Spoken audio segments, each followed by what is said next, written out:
Schneller fahren bedeutet schon mehr Risiko, weil man verlässt dann Stück für Stück seine Komfortzone und kommt an seine Grenzen. Und eine minimal falsche Körperhaltung oder so kann dann halt viel schneller mal das Aus im Sinne von Sturz bedeuten. I got power in my hands and it's yours for the taking.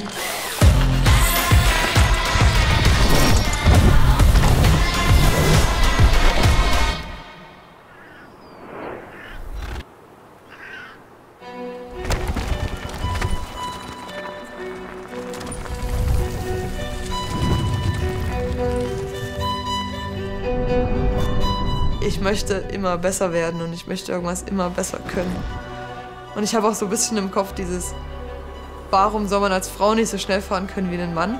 Ja, ich spreche es halt nie aus, aber eigentlich habe ich schon das Ziel, nach ganz oben zu fahren, irgendwie. Auf Platz 1. Here comes Nina Hoffmann. Ist ja auch erst seit 4 Jahren Downhillerin, ein Riesentalent. For me, Nina is the biggest standout female that's come into this sport since the 90s. Amazing ride for the German. Nina Hoffmann überlegen vorne.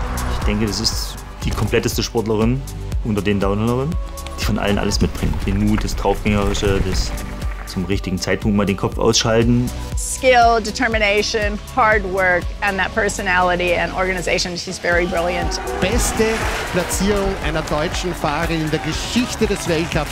And it's been quite a while since there was a German winner, back in 1995.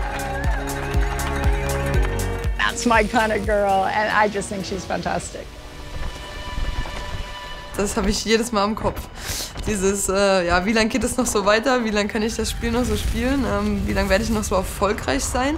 Und irgendwie wurde ich halt jede Saison positiv überrascht. Ich habe jedes Mal gedacht, ja okay, du bist letztes Jahr schon so gut gefahren, das kann eigentlich gar nicht mehr besser gehen. Und so ging es mir auch letztes Jahr und so geht es mir auch jetzt wieder.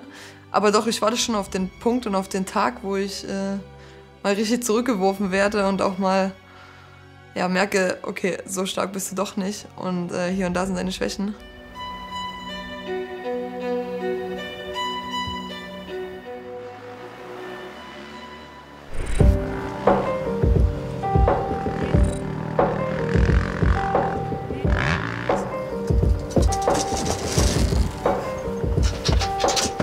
Also das Motocross-Fahren ist auf meinen Mist gewachsen.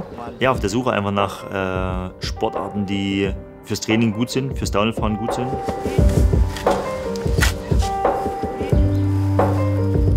Ich stelle mein Training nicht ganz selbst zusammen. Ich mache es viel in Kooperation mit Sven, also meinem Coach halt zusammen. Er gibt mir oft dann die Bestätigung, ja okay, mach das so und dann fühlt man sich gleich viel besser. Ich verbringe ja schon mit Nina extrem viel Zeit. Wir trainieren fast jede Einheit zusammen, also alles, was auf dem Rad gemacht wird. Ja, wir haben eine sehr enge Beziehung an sich als Team.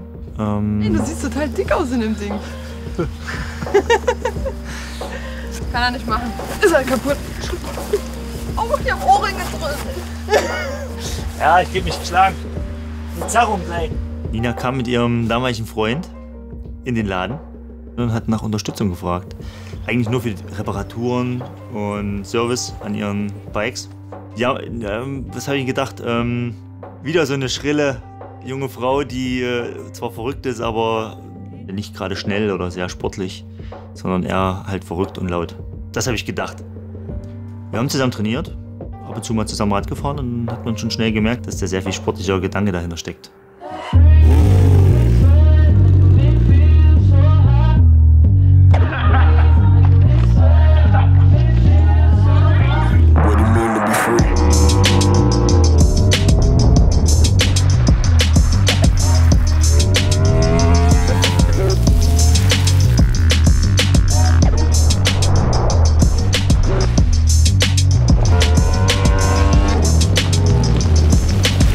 Motocross-Fahren fordert einen einfach physisch extrem. Das ist tatsächlich wirklich die anstrengendste und komplexeste Sportart, die ich kenne. Da gehen einem so die Unterarme fest, die Beine, die Waden gehen fest, der Rumpf macht irgendwann schlapp. Und das sind einfach alles Muskelpartien, die ich halt auch beim Downhillfahren brauche. Lala, bei mir sind die Arme lang geworden. Ey, weißt du, dass es jetzt irgendwie bei mir voll geht und ich könnte jetzt noch echt ein paar Turns fahren. Das macht einen schon ein bisschen ruhiger und gelassener, wenn man weiß, man hat die Power auch fürs erste Rennen halt einfach. Man weiß, man wird die 3 Tage locker durchstehen und kann das Fahrrad einfach handeln. Wenn man halt einfach so ein 100-Kilo-Motorrad jetzt gerade gefahren ist, dann ist ein Fahrrad halt ein Spielzeug. Ja, es gibt schon Selbstbewusstsein. Denk an den Stein da unten. Ja, sehr gut.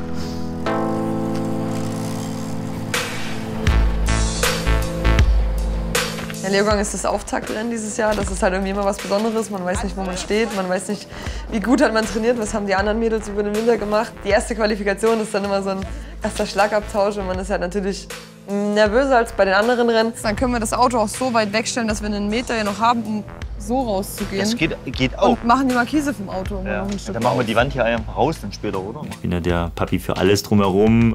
Vom Training über Organisation, Anmelden des Teams, diese ganzen Kontakte mit Sponsoring und Co.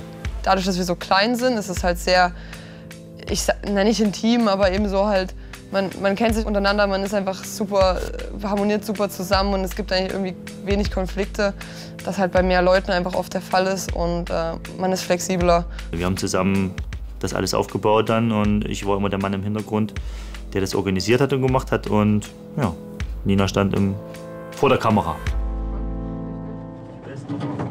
An Leogang habe ich noch nicht zu viele Erwartungen, weil ich mir zuerst mal die Strecke angucken möchte. Ja, und vor allem musst du übelst aufpassen, dich schießt es halt ganz schön raus. Geiler Boden, das ist einfach richtig geiler Boden gerade. Ja, du bist ganz schön tief hier unten. Und wenn du hier runter willst, musst du halt irgendwie an diesen, also der Stein ist voll im Weg. Genau da, wo die Rafa jetzt steht, bin ich einfach letztes Jahr in meinem Rennlauf zur WM abgetaucht. Das war komplett im Kopf. Ich stand jetzt gerade hier oben und dachte so, da bin ich hingefallen letztes Jahr. Weil mir der Sturz so peinlich war. Es war halt einfach so zur Seite gekippt, so richtig furchtbar. Das ist halt Downhill. Du glaubst nicht, wie glatt diese Wurzeln werden, wenn die nass sind. Also man hatte mal so ein bisschen Schiss vor der hier, aber die ist gerade und die nimmst du ja wirklich gerade mit. Das ist einfach eine sehr technische Stelle, ziemlich ausgefahren mit den Stümpfen drin. Wenn du hier stürzt, dann verlierst du halt die ganze Zeit. Da war's das. Soll ich jetzt von hier so runterlaufen? Gerade sieht's echt gut aus und wenn es nicht noch mal richtig viel regnet, könnte das Spaß machen.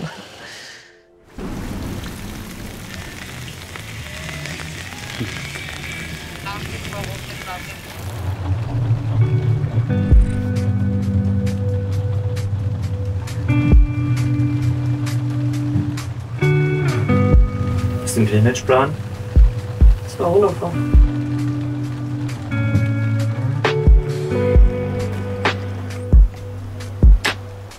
Aber die Strecke sieht schon richtig zerpflügt aus. Lass mal die Einfahrt hier angucken, wie sehr sich das schon weggebremst hat vor dem Stein hier vorne. Ein tiefes Loch schon.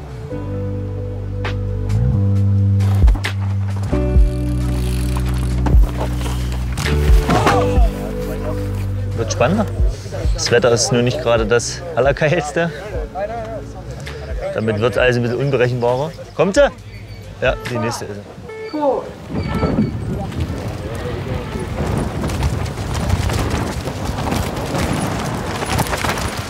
Schön smooth. Sauber. Einfach smooth, den ersten Lauf. Dann laufen wir langsam runter, ne? Verlassen wir das Schlachtfeld hier.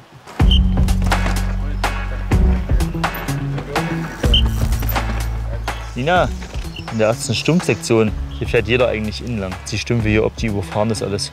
Kannst du also eigentlich mal easy innen lang rollen.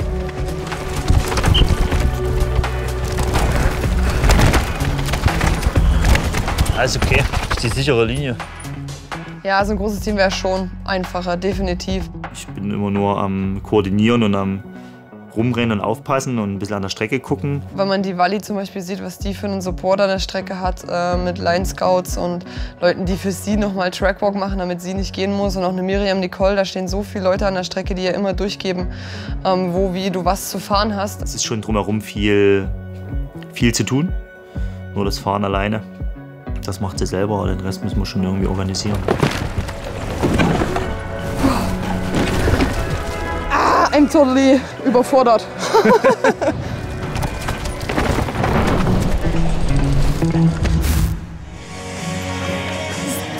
einfach nicht zu fahren. Es geht nicht.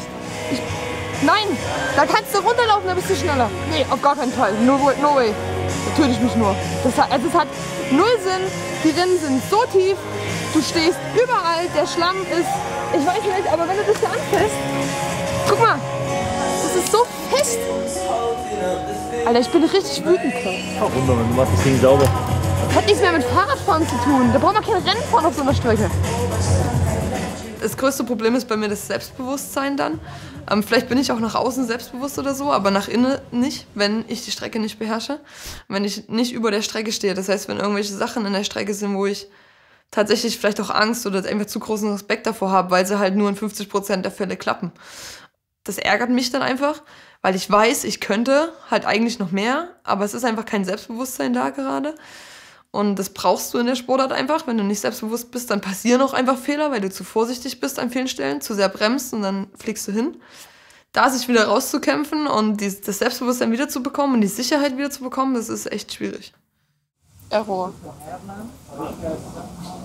Dann kommen wir mal ins Bett. Ja, das Problem ist, ich bin gerade ein bisschen, ich weiß halt nicht. Nee, dann lass es das Ding umstecken, dass du nochmal ein bisschen ein gutes Gefühl für oben kriegst. Nee, das traue ich mal so. Ja, ich muss es auch, wenn dann jetzt hoch, weil sonst wird's ja knapp. Ja, los, dann mach Sind die noch fahrbar? Ja.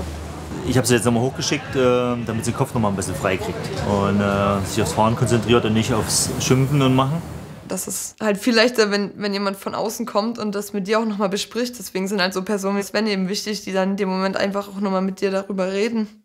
Und die halt sagen, hey, das kannst du, das bist du doch schon 5-mal gefahren, mach's doch jetzt einfach so. Ich habe einfach den Draht zu Nina auch im Kopf und da ergänzen wir uns halt extrem gut und vor allem ich sie dann, was das Rennfahren angeht und versuche es, meistens schaffe ich es auch, das wieder dann zusammen in die richtige Richtung zu quasseln, so nenne ich es mal. Wenn er selbstbewusst ist und das überträgt sich dann einfach auf mich, indem er halt gesagt hat, und du gehst jetzt nochmal da hoch und du rollst da oben aus dem Gate raus. So, und das gibt dir halt so viel Kraft, wenn da einfach noch jemand dich dann pusht, obwohl dir eigentlich schon alles wehtut und du gar keinen Bock hast zu fahren. Ja, und es gibt dir dann einfach Selbstbewusstsein wieder. Und ja. Ich hab's dir zugeteilt. So gefällt die mir schon viel besser. Also tatsächlich, ich lag trotzdem und hab geschoben im unteren Teil. Also. Ich find's erstmal gut, dass du durchgefahren bist, wa? Naja, jetzt geht's wieder. Ich war vorhin ziemlich sauer. Wird schon. Muss ja. Muss werden. Vielleicht mal irgendwie ein bisschen beten, dass die Sonne morgen scheint. Hätten aber auch meine sein können. So, sauber. Ich war im Steilstück im Wald und es kam eine Streckendurchsage, Marschall 4, rote Flagge. Ja, Marschall, unterhalb von Tunnel. Vorher war ich halt eigentlich mega ready. Ich hatte richtig Bock auf die Strecke, es hat jetzt nicht nochmal geregnet. Dann halt gleich nach irgendwie 300 Meter Strecke